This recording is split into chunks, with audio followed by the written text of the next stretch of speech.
వార్తా విశేషాల సమాహారం దుర్గా డిజిటల్ కేబుల్ న్యూస్ కి స్వాగతం. వైఎస్ఆర్ కాంగ్రెస్ పార్టీ వైఎస్ జగన్మోహన్ రెడ్డి 45వ జన్మదిన వేడుకలను పట్టణంలోని గాంధీ చౌక్ లో ఘనంగా నిర్వహించారు.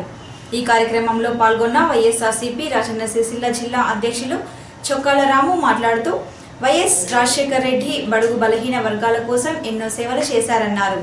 కార్యక్రమంలో రాష్ట్ర నాయకులు చెక్కుల యాదగిరి, నాయకులు పూర నాగరాజు, గుంటక సంపత్, వంగరి అశోక్, గుండేటి శేఖర్, చింతల అశోక్, యూనిస్, ఫారూక్లు పాల్గొన్నారు.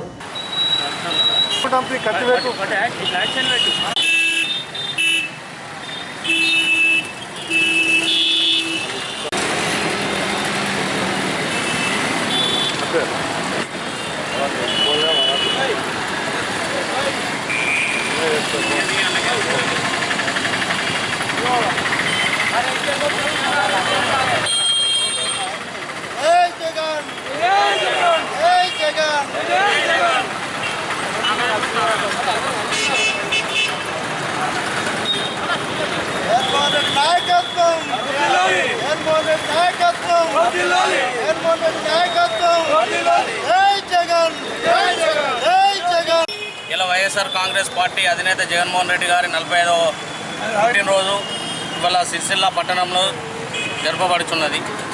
ఇలాగే ఎన్నో పుట్టినరోజులు జరుపుకొని క్షేమంగా ఉండాలని మేము వైఎస్ఆర్ కాంగ్రెస్ పార్టీ సిరిసిల్ల పట్టణ తరఫున కోరుచున్నాం. అలాగే ఇంకొక విషయం ఏంటంటే ఈ నెల 23వ తారీఖు నాడు ముంపుకు 18 నిండిన యువకులు భారీ సంఖ్యలో పాదయాత్రతో వస్తున్నారు కాబట్టి వాళ్ళకు వైఎస్ఆర్సీపీ తరఫున మద్దతు తెలుపుతున్నాం. ఈ రకంగా చెప్తున్నాం. వైఎస్ రాజశేఖర్ జగన్మోహన్ రెడ్డి బర్త్డే సందర్భంగా వాళ్ళకు చెప్తున్నాం. ఇంకో విషయం ఏంటంటే చేనేత ఇవాళ మొన్న చనిపోయిన మన మిత్రుడు రమేష్ గారికి వారికి కూడా మేము ఒక విషయం మా రాష్ట్ర అధ్యక్షులు గారు ఈ ప్రగడ సానుభూతి తెలపవలసిందిగా చెప్పినారు. వచ్చే నెల 10వ తారీఖు నాడు వాళ్ళ ఇంటికి రావడం జరుగుతుంది. అక్కడ మా కట్టు శ్రీకాంత్ రెడ్డి గారు వాళ్ళ ఇంటికి పోయి ప్రగడ సానుభూతి తెలుపాలని మాకు ఈ రకంగా చెప్పుకోవడం జరిగింది. వైఎస్ఆర్ కాంగ్రెస్ పార్టీ అధ్యక్షులు జగన్మోహన్ రెడ్డి గారి పుట్టినరోజు సందర్భంగా సిరిసిల్ల పట్టణంలో కేక్ కట్ చేయడం జరిగింది. నిజంగా ఆయన యొక్క వాళ్ళ నాన్నగారి యొక్క ఆశయాలను సాధించడంలో భాగంగానే ఈ వైఎస్ఆర్ కాంగ్రెస్ పార్టీ పెట్టడం జరిగింది.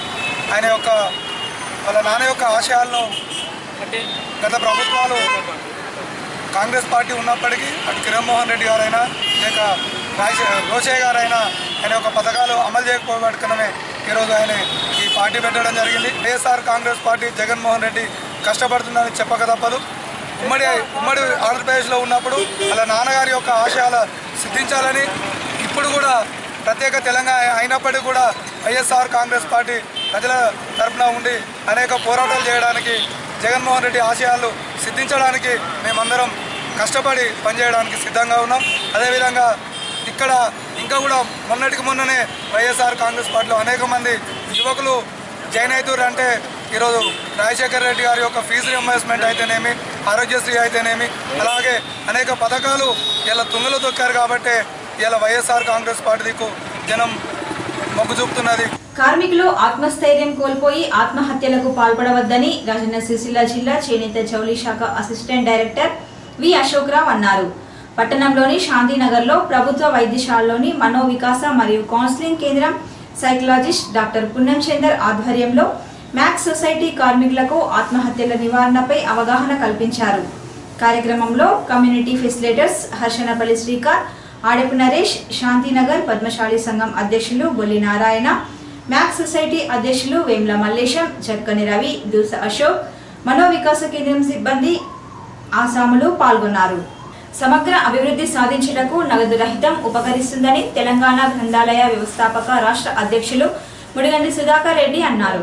పట్టణంలోని గ్రంథాలయంలో నగదు రహిత సమాజం పౌరుల తీరుతెన్నులు అనే అంశంపై పాఠకులకు అవగాహన కల్పించారు. కార్యక్రమంలో గ్రంథాలయ అధికారి సగ్గు మాధవి, గ్రంథాలయ అభివృద్ధి సంఘం అధ్యక్షులు మాండాడి వెంకటరెడ్డి, పలువురు పాఠకులు పాల్గొన్నారు. పెంచిన పెట్రోల్ డీజిల్ ధరలకు నిరసనగా సిపిఐ ఆధ్వర్యంలో అంబేద్కర్ చౌరస్తా వద్ద కేంద్ర ప్రభుత్వ దిష్టిబొమ్మను దగ్ధం చేశారు. పట్టణ సిపిఐ పట్టణ కార్యదర్శి ఎలిగటి రాజశేఖర్ మాట్లాడుతూ ఇప్పటికే నిత్యావసర వస్తువుల ధరలు పెరగడం వల్ల ప్రజలు ఇబ్బందులకు గురవుతున్నారన్నారు. కార్యక్రమంలో సిపిఐ నాయకులు బూర శ్రీనివాస్తో పాటు పలువురు నాయకులు పాల్గొన్నారు.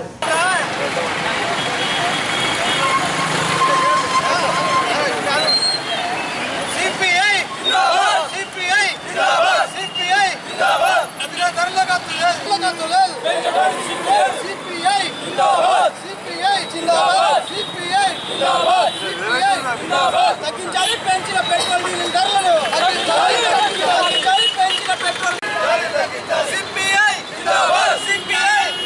వర్ధిల్లాలి భారత కమ్యూనిస్ట్ పార్టీ వర్ధిల్లాలి భారత కమ్యూనిస్ట్ పార్టీ పెంచిన పెట్రోల్ డీజిల్ ధరలను తగ్గించాలి పెంచిన పెట్రోల్ డీజిల్ ధరలను సిపిఐ తగ్గించాలి పెంచిన పెట్రోల్ డీజిల్ ధరలను తగ్గించాలి పెంచిన పెట్రోల్ డీజిల్ ధరలను తగ్గించాలి పెంచిన పెట్రోల్ తగ్గించాలి పెంచిన పెట్రోల్ డీజిల్ ధరలను తగ్గించాలి పెంచిన పెట్రోల్ డీజిల్ ధరలను. ఈరోజు చమురు కంపెనీల చేతిలో కీలుబొమ్మగా మారినటువంటి కేంద్ర ప్రభుత్వం ఈరోజు సామాన్యులు మూలిగాయ నక్క మీద తాటికాయ పడ్డట్టుగా సామాన్య ప్రజల మీద పెనుభారాన్ని మోపుతూ పెట్రోల్ డీజిల్ ధరలను పెంచుతూ ₹6.20 పెంచుతూ రూపాయి తగ్గిస్తూ ₹6.20 నెలకొకసారి పెంచుతూ 2 నెలలకోసారి రూపాయి తగ్గించు మేము తగ్గించాం పెట్రోల్ డీజిల్ తగ్గించామని చెప్పేసి గొప్ప ఆర్భాటంగా కేంద్ర ప్రభుత్వం ప్రచారం చేసుకుంటా ఉంది. ఒక్కొక్క చూసుకుంటూ సామాన్య ప్రజలు బతకలేని పరిస్థితుల్లో రోజు రోజుకు ధరలకు అనుగుణంగా జీతాలు లేని పరిస్థితుల్లో మరి చమురు కంపెనీల చేతిలో కీలుబొమ్మగా మారి వాళ్ళు ఎటు ఆడిస్తే ఎటు పంపితే ఎటు తోలు బొమ్మలు ఆడుతున్నటువంటి నరేంద్ర మోడీ గారు ఈరోజు సామాన్యాన్ని దృష్టిలో పెట్టుకొని ధరలను నియంత్రణ చేయాల్సిందిగా భారత కమ్యూనిస్టు పార్టీ సిపిఐ పక్షాన మేము కోరుతున్నాం.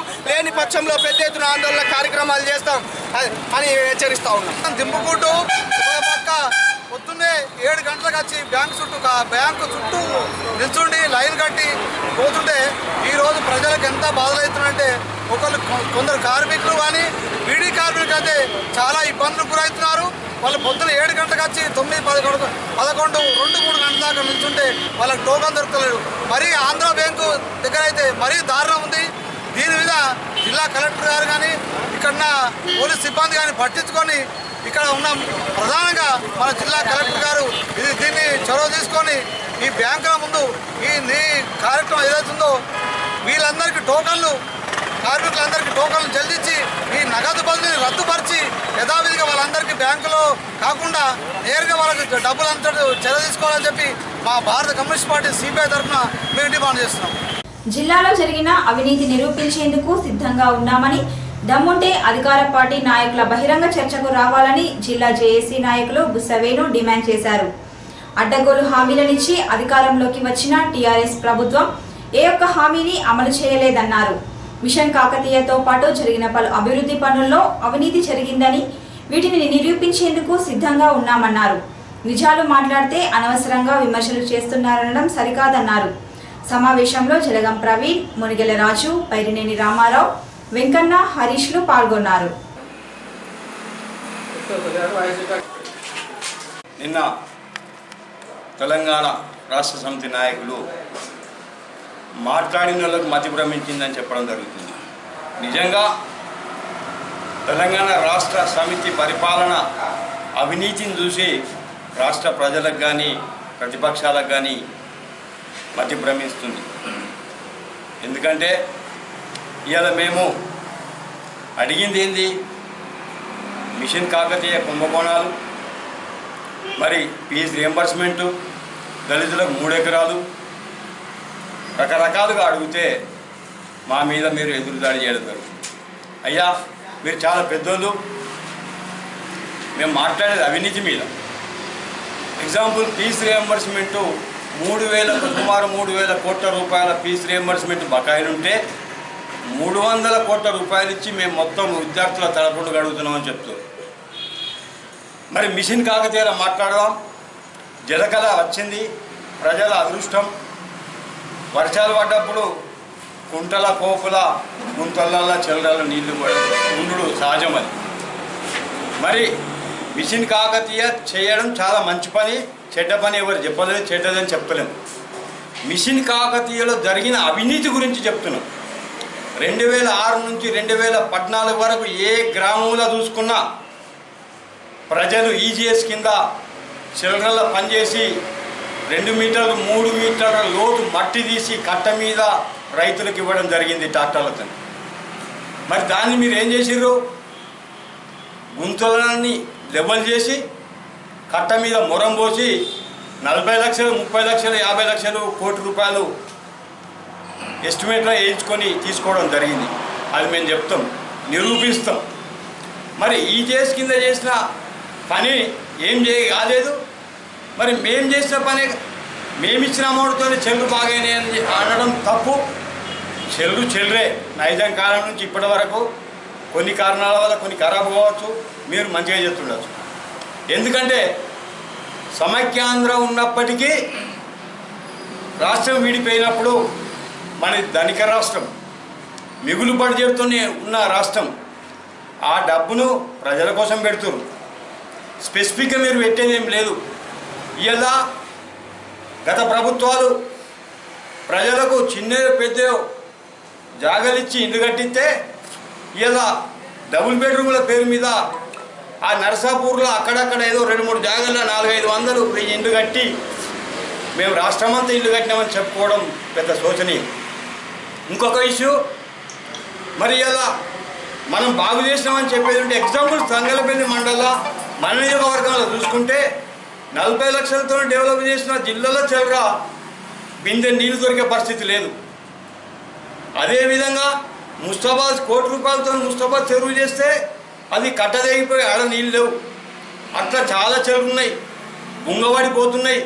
సిమెంట్ రిపేర్కి 30 లక్షలు ఎస్టిమేట్లు ఎత్తే మట్టి పని చేసి సిమెంట్ పని చేయక ఇడిచిపెట్టి లాభం తీసుకొని ఆ చెరువును అట్లే ఇడిచిపెట్టే చెరువులు ఉన్నాయి. అంటే మీ ప్రభుత్వ కార్యకర్తలు కావచ్చు, గుత్తదారులు కావచ్చు, వారికి ఎంతైతే లాభం ఉంటుందో అన్న చేసి చెరువును ఆ సగములు ఇడిచిపెట్టిన చెరువులు కూడా చాలా ఉన్నాయి. మరి దాని మీద మాట్లాడితే, అవినీతి మీద మాట్లాడితే మతి భ్రమించిందని చెప్తున్నారు. అయ్యా, అధికారంలో ఉండి అవినీతి కాపాడలేని పరిస్థితుల్లో మీరుండి ఈనాడు అవినీతి మాట్లాడితే మాకు ఎదురుదాడి చేయడం ఎంతవరకు కరెక్టు? గత 6 సంవత్సరాల నుంచి 7 సంవత్సరాల నుంచి చెస్సులో 100 కోట్ల కుంభకోణాలు అవుతున్నాయని చెప్తే దాని మీద ఎంక్వైరీ చేయదు ప్రభుత్వం. మరి ఎగ్జాంపుల్ మున్సిపల్ అవుతున్నాయి నాయనంటే దాని మీద ఎంక్వైరీ ఏది? హాస్పిటల్ అవుతున్నాయంటే ఎంక్వైరీ ఏది? భూ కబ్జాల మీద ఎంక్వైరీ ఏది? 1000 ఎకరాలు కార్పొరేట్ వ్యవస్థలకు 1000 ఎకరాలు అప్పచెప్పుతుంటే ప్రజలు చూస్తుండిపోతున్నారు అనుకుంటారు, కానీ ప్రజలు అర్థం చేసుకుంటారు. ఇలా దళితులకు 3 ఎకరాలు అని చెప్పి మీరు ఎలక్షన్లో చెప్పి ఈనాడు ఎక్కడిచ్చిరా దళితులకు 3 ఎకరాలు ఇస్తున్నామని చెప్తారు. 3 ఏళ్ళు అయింది, 3 ఎకరాలు కదా, 300 ఎకరాలు ఎక్కడ మంచింది పాపన అవ్వలేదు. ఎక్కడో అవసరం లేదు. మన ముఖ్యమంత్రి సమానమైన నాయకుడున్న నియోజకవర్గంలో ఎన్ని ఎకరాలు మంచిరో చెప్పండి మీరు. ఇంకొక ఇష్యూ, ఫీజు రియంబర్స్మెంట్ అంటారు. ఫీజు రియంబర్స్మెంట్ 3000 కోట్లకు 310% ఇస్తే ఎంతమందికి వస్తుంది? 10 జిల్లాలలో. హైదరాబాద్కి సరిపోదు. మరి ఇవాళ ఇంకొక 2-3 నెలలు అయితే ఎగ్జామ్స్ వస్తాయి.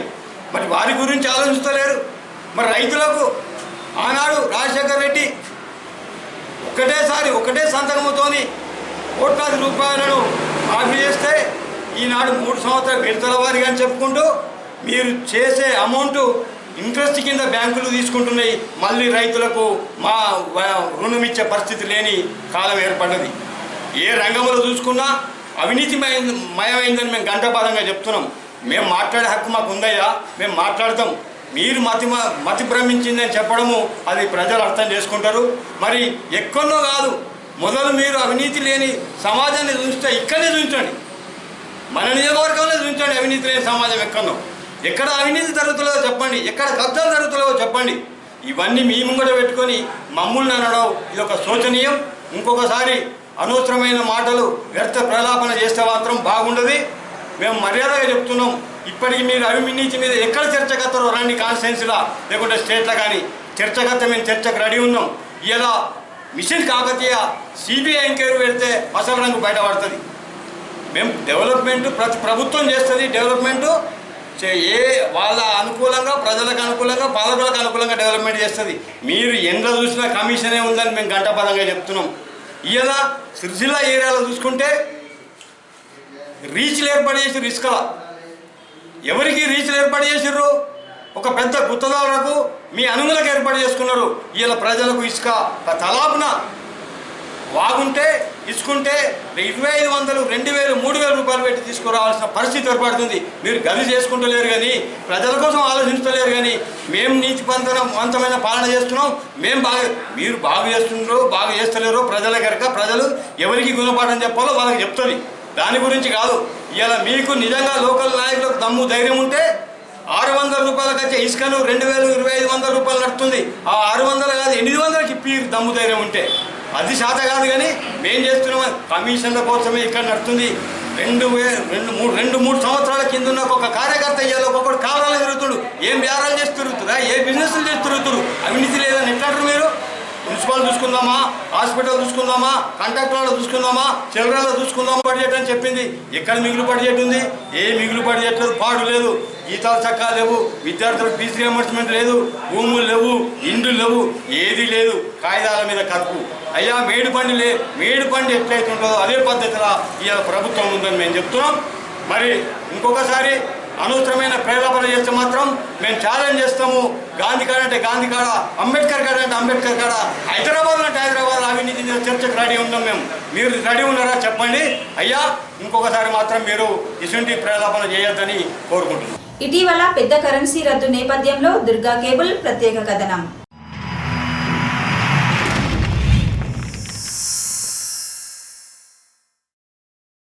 నోట్ల రద్దు విషయంలో తీగలాగితే డొంకలు ఎన్నో కదులుతున్నాయి.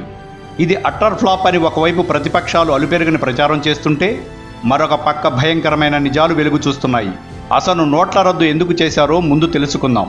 నల్లధనం అరికట్టేందుకు తీసుకునే చర్యల్లో భాగంగా ఇంకా గోల్డ్ కంట్రోల్, హవాలా, దొంగ నోట్లు, ఉగ్రవాద నిధులు, బినామీ ఆస్తుల నిషేధం, విదేశీ బ్యాంకులతో ఒప్పందాలు, ఇలా చాలా ఉన్నాయి. సుమారుగా 86% పెద్ద నోట్ల రూపంలో ఉన్నదని, అది 15 లక్షల కోట్ల దాకా ఉండవచ్చని ఒక అంచనా. ఈ డబ్బంతా కొత్త నోట్లతో మార్పించే క్రమంలో పన్ను ఎగవేతదారును పట్టుకోవచ్చని ఒక వ్యూహం. ఈ సొమ్మును 2000 నోట్లతో మార్పించే క్రమంలో ముందస్తు జాగ్రత్త చర్యలు చాలానే తీసుకుంది ప్రభుత్వం. ఈ మార్పిడికి కేవలం 2 మార్గాలు ఎంచుకుంది. 1 బ్యాంక్, 2 పోస్ట్ ఆఫీస్. ఈ 2 కేంద్ర ప్రభుత్వ ఆధీనంలోనివే. ఇది వరకు నల్ల డబ్బు మార్పిడికి అనేక మార్గాలు ఉండేవి. అవన్నీ ప్రస్తుతం ఆగిపోయాయి. బ్యాంకులలో, పోస్ట్ ఆఫీసులలో ఈ మార్పిడి నిజాయితీగా జరిగిపోతుందని ప్రభుత్వానికి ఎటువంటి భ్రమలు లేవు. అనేక నిఘా సంస్థలు నవంబర్ 8వ తారీఖు రాత్రి నుండే అలర్టుగా ఉన్నాయి. దొంగలను పట్టుకోవడానికి కాచుకుని కూర్చున్నాయి. 8వ తారీఖు రాత్రి నుంచే బంగారం కొనుగోలుపై నిఘా పెట్టారు. ఎవరెవరు ఎక్కడెక్కడ ఏ విధంగా మార్పిడిలో చేతివాటం చూపించారో అన్నింటి సమాచారం ప్రభుత్వం దగ్గర పక్కా సమాచారం ఉంది. ప్రతి 2000 రూపాయల నోట్ కదలిక ప్రభుత్వానికి తెలుస్తుంది. మార్చుకున్నవాడు మార్చుకున్నంత, కమిషన్ కొట్టినాడు కొట్టుకున్నంతగా సాగింది ఇప్పటి వరకు. సామాన్య ప్రజలు ఏటీఎంల ముందు బారులు తీరి బాధలు పడుతుంటే దొంగ వెధవలు దర్జాగా కట్టలు పట్టుకుపోయేవారు. అన్నీ గమనిస్తున్నారు. దొరికిన వాళ్ళు కుప్పలు తిప్పలుగా దొరికిపోతున్నారు. దొరకని వాళ్ళు చాలామంది ఉన్నారు. సమయం డిసెంబర్ 30 వరకు ఉంది. ఇంకా ఎన్ని విధాలుగా మార్పిడి చేస్తారో చూస్తుంది ప్రభుత్వం. ప్రభుత్వానికి కావాల్సింది దొంగల లిస్ట్, వాళ్లకు సహకరించిన అవినీతి అధికారుల లిస్ట్. 15 లక్షల విలువ నోట్ల లభ్యత డిసెంబర్ 30వ తారీఖు దృష్టిలో పెట్టుకుని కావాలనే ముందుగా 2000 నోట్లు వదిలింది ప్రభుత్వం. ఆపై వాటి ప్రింటింగ్ ఆపివేసింది. అవి ప్రజల దగ్గరకు చేరినవి బహు తక్కువ. ఎక్కువగా చేరింది దొంగల దగ్గరికి. ముందుగా గబగబా మార్చుకుంది వాళ్లే గనుక ఇక ఇప్పుడు ప్రభుత్వం 500, 100, 50, 20 నోట్లపై దృష్టి పెట్టింది. వీటిలో ఈ 15 రోజుల్లో చిల్లర కొరత, సామాన్యులకు తగిన నగదు లభ్యత తీరుతుంది. అంటే ఇన్నాళ్ళు 2000 నోట్లు దొంగ వాళ్ల దగ్గరకు యథావిధిగా పేరుకున్నాయి. ఇప్పుడు చిల్లర నోట్లు సామాన్యుల దగ్గరకు వస్తున్నాయి. ఇది వరకు పరిస్థితి ఇది పూర్తి భిన్నంగా అని గ్రహించాలి. పెద్ద నోట్లు, చిన్న నోట్లు గమ్యాలు వేరువేరు అయ్యాయి. ఇప్పుడు డిసెంబర్ 30 తర్వాత గాలింపు చర్యల్లో 2000 నోట్లు కదలిక శోధనలో ఐటీ, సిబిఐ, ఈడీ బృందాలు నేరుగా నల్ల కుబేర్ల ఇంటి ముందు ఆగుతాయి. మర్డర్ జరిగిన తర్వాత నేరస్తుడి ఇంటికి వచ్చిన పోలీస్ డాగ్ మాదిరిగా ఇక్కడ పోలీస్ డాగ్ ఎవరో కాదు, అది 2000 రూపాయల నోట్. ఈ విషయం తెలియక నల్ల కుబేరులు, అవినీతి అధికారులు ప్రభుత్వం వేసిన వలలో చిక్కుకున్నారు. ఒక్క 2000 నోట్ చాలా మందిని ఎడాపెడా పట్టిస్తోందన్నమాట. మార్పిడి చేసినోడిని, చేయటానికి సహకరించినోడిని, ఇద్దరిని. అక్కడకు వచ్చిన బృందాలు వాళ్ళ ఇంట్లో బంగారు కడ్డీలు, పొలాలు, స్థలాలు, సెకండ్ సెటప్ల పేరున పని మనిషిని పేరున కుక్కల పేరున పెట్టిన ఆస్తులు అన్నీ లైన్లోకి వస్తాయన్నమాట. ఇంతవరకు బాగానే ఉంది. ఇప్పుడు అందరినీ ఆశ్చర్యపరిచే మరొక విషయం వెలుగు చూసింది. 15 లక్షల నోట్లు కదా రావాల్సింది, ఇప్పటికే 11 లక్షలు వచ్చేశాయి. ఇంకా 4 లక్షలు వచ్చేస్తాయి. మరి సమానంగా నోట్కు వచ్చేస్తే ఇంకా నోట్లు రద్దు ఎందుకు? కేవలం కొద్ది మొత్తంలోనే ఫేక్ నోట్ల కోసమేనా? కేవలం 1500 దొంగ నోట్లు చక్కగా 2000గా మారి మరింత తక్కువ చోట్ల పట్టుబట్టేట్టు చేశారు మోడీ గారు అని అనుకుంటే పప్పులో కాలేసినట్లే. అరుణ్ జైట్లీ గారు 8వ తారీఖు నుండి బ్యాంకులో డిపాజిట్ చేసిన సొమ్ము రంగు మారదు, అది నలుపో తెలుపో మేము చూస్తామని ఇప్పటికే చెప్పేశారు. అంటే బ్యాంకులో వేసినంత మాత్రాన నలుపు తెలుపు కాదు. ఎలా వచ్చింది లెక్క చెప్పి తీరాలి. చెప్పే క్రమంలో మీ కట్టుకథలు వినరు. పనిలో పనిగా మళ్ళీ పోలీస్ డాగులు మీ ఇంటికి వస్తారు, మీ గుమ్మం దగ్గరకు వస్తాయి, మీ నట్టింటకు వస్తాయి. అది సరే, ఆ లెక్కలా ఉంచి అసలు బాంబు ఏమిటంటే 15 లక్షల కోట్లకు 15 లక్షల నోట్లు వచ్చేశాయి. తెలుపో నలుపో సంగతి తర్వాత. ఇంకా వస్తే, ఇంకా ఉండిపోతే, గంగానదిలో కొట్టుకుని పోయినవి, గుట్టలు గుట్టలుగా కాల్చిపారేసినవి, ఇవన్నీ ఎంత? అసలు ఎంత? చలామణికి మించి ఉన్నాయా దొంగ నోట్లా? షాక్ తినకండి. దొంగ నోట్లు లాంటి మంచి నోట్లు మీరు కాదు కదా, బ్యాంకులు కూడా కనిపెట్టని అసలు సిసలు నోట్లు. పాకిస్తాన్తో పాటు మన ఆర్బీఐ కూడా విడుదల చేసిన నోట్లు. అవును, ఇది గుండెలు తీసిన బంట్లు. దేశద్రోహులు, నీచ కమీన్ కుత్తేగాళ్లు దేశ ఆర్థిక వ్యవస్థను చిన్నాభిన్నంగా చేసేందుకు పనిన భయంకరమైన కుట్ర. దీని వెనకాల పెద్ద కథే జరిగింది. August 2010 CBI reserve bank currency చెస్ట్పై దాడి చేసింది. అక్కడ దొంగ నోట్లు ఉన్నాయి. అవును, సిబిఐ వాళ్ళు ఆర్బీఐ రూట్లోకి రావడానికి ముందు నేపాల్ బోర్డర్లో 70 బ్యాంకుల్లో బోలెడు దొంగ నోట్లు దొరికాయి. ఎక్కడివి అని ప్రశ్నిస్తే మాకు ఏమి తెలుసు, అన్ని ఆర్బీఐ పంపింది అని బాంబు పేల్చారు బ్యాంకు వాళ్ళు. కంగు తిన్న సిబిఐ వాళ్ళు ఆర్బీఐకి వస్తే అవి అక్కడే దర్శనమిచ్చాయి. నేపాల్ సరిహద్దుల్లో దొరికిన దొంగ నోట్ల కేసు విచారణ ఒక నిజం యాదృచ్ఛికంగా వెలుగు చూసింది. దొంగ నోట్ల కేసు కోర్టులో విచారణలో మన ఘనాపాటి లాయర్లు అసలు ఇది దొంగ నోటు అని రుజువు ఏమిటంటా అని లా పాయింట్ తీశారు. పాపం కోర్టు, అవును ఇది దొంగ నోటు అని ఎలా చెప్పగలరు, దీన్ని ల్యాబ్లో పరీక్షించండి అని ఆర్డర్ వేశారు. మళ్లీ షాక్ కొట్టింది సిబిఐ వాళ్లకు. అవి అసలు నోట్లే అని రిపోర్టు వచ్చింది. పిచ్చి ఎక్కిన సిబిఐ వెంటనే ఆ నోట్లు జపాన్ పంపింది. మళ్లీ అదే రిపోర్ట్. సిబిఐ పట్టు వదలలేదు. ఈ మారు అమెరికా పంపింది. వాళ్లు పేల్చారు కనిపెట్టడానికి సాధ్యం కాని దొంగ నోట్లు అని. అది ముద్రించే స్థాయి పాకిస్తాన్కి లేదని, అది గొప్ప సాంకేతిక నైపుణ్యం ఉన్న విదేశీ కంపెనీల వల్ల మాత్రం సాధ్యమని. ఈ నోట్లు ఆర్బీఐలో ఎలా ఉన్నాయి అంటే ఆర్బీఐ కాదు, ఆర్బీఐ నోట్లు ముద్రించే వాటర్ మార్క్ సెక్యూరిటీ పేపర్ సరఫరా చేసే కాంట్రాక్ట్ పొందిన కంపెనీ కేంద్రంగా పెద్ద కుంభకోణం జరిగింది అని విషయం బయటికి పొక్కడంతో జనవరి 2011లో ఆర్బీఐ 16,000 టన్నుల కరెన్సీ పేపర్ కాంట్రాక్ట్ ఈ కంపెనీ నుండి రద్దు చేసింది. ఫలితం యూరోప్లో ఆ కంపెనీ షేర్లు భారీగా పతనం చెందాయి. భారత్కు దొంగ నోట్లు సరఫరా చేసిన కంపెనీగా యూరోప్లో అపఖ్యాతి పొందింది. ఎలా చేశారు, ఎలా పెట్టారు అన్నది మిస్టరీగా మిగిలిపోయింది. సిబిఐ విచారణ కంచికి వెళ్లిపోయింది. యూపీఏ ప్రభుత్వం అన్ని స్కామ్లు మాదిరిగానే ఇది కూడా సమాధి చేసేసింది. కనీసం పార్లమెంటు కూడా తెలియకుండా జాగ్రత్త పడింది. ఇప్పుడు అవే 1000 రూపాయల నోట్లు, 500 నోట్లు కూడా అచ్చం అసలు సిసలు నోట్లుగా వెనక్కి వస్తున్నాయి. అయితే ఒకే నెంబర్తో 2-3 నోట్లుగా. ఇప్పుడు అర్థమైందా? అర్థం కాలేదా? ఒకే నోటు 2-3 సార్లు ముద్రించారు. గుట్టు చప్పుడు కాకుండా ఇంటా బయట చలామణిలో కలిపేశారు. ఇప్పుడు చెప్పండి, ఈ నోట్ల రద్దుతో భారత ఆర్థిక వ్యవస్థ ఎంతటి పెను ప్రమాదం తప్పిందో తలుచుకుంటేనే ఒళ్ళు గగురు పొడుస్తుంది కదూ. మోదీ గారి పెద్ద నోట్ల రద్దు నిర్ణయం భవిష్యత్తులో దేశం ఎదుర్కోబోయే అత్యంత విపత్కర దారుణ ఆర్థిక సంక్షోభం నుండి ఎలా కాపాడుతుందో తెలిసింది కదా. జై భారత్ మాత.